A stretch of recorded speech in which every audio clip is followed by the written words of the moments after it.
So today I decided that I was going to do 100 pull-ups. I made that my target today, and you'll see that in this clip here coming up. I do this because it's something I need to do for me. I realize that there's some pain worth feeling, right? That not all hurt is harmful. My biggest brother, he told me that death to the lower self is birth to the higher self. And I see this played out in my own life, right? I know that I used to look at life a certain way, right? Where it was linear, your death date and your birth date, or vice versa. But now I'm learning that life is a cycle. It was the Apostle Paul that said this, and you guys know I'm not a Bible thumper, but he said, I die daily, yet I live. And I noticed this death and this rebirth that is what makes life worth living. That reconstruction phase in your life is something that you need to go through, and that pain is something you need to learn to embrace. The desire to preserve your life leads to this pacificity, right, that causes you to waste it. So I resolved today to be better, even in my brokenness. I spent in my run today, right, I decided that I'm going to go do a 30-minute run every morning. My run today, it took me 20 minutes to do 3 miles. It took me 30 minutes to do 3.8 miles. But I do it without headphones now. And that's to get inside my own head and be able to work things out.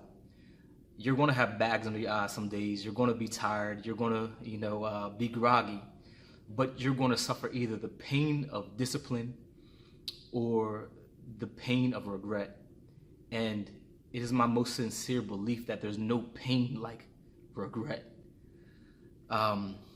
This to me is an inescapable dichotomy. So I encourage you to choose today to either embrace, the challenges that are going to come your way, and even find your own challenges. I think the capacity to suffer is limited. And if you choose your challenge, if you choose the cross to bear, that those burdens that are self-inflicted are the ones that are going to cause the most character growth. So, today get up and decide, pick an exercise and choose a target rep, something that would be unimaginable otherwise, and break it down. Get a crossword puzzle, get, some algebra questions from off the internet.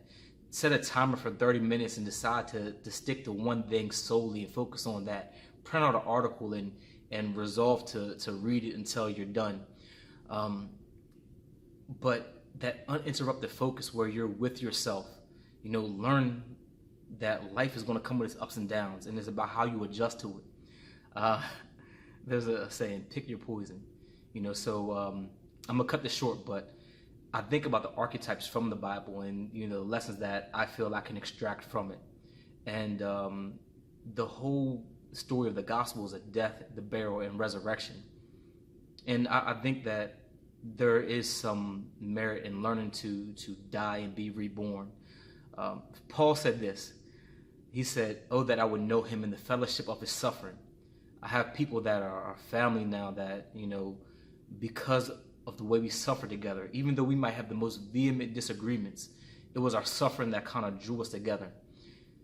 So I encourage each and every one of you, man, to embrace the challenges and the pain that's going to come along with the struggle to rebirth yourself.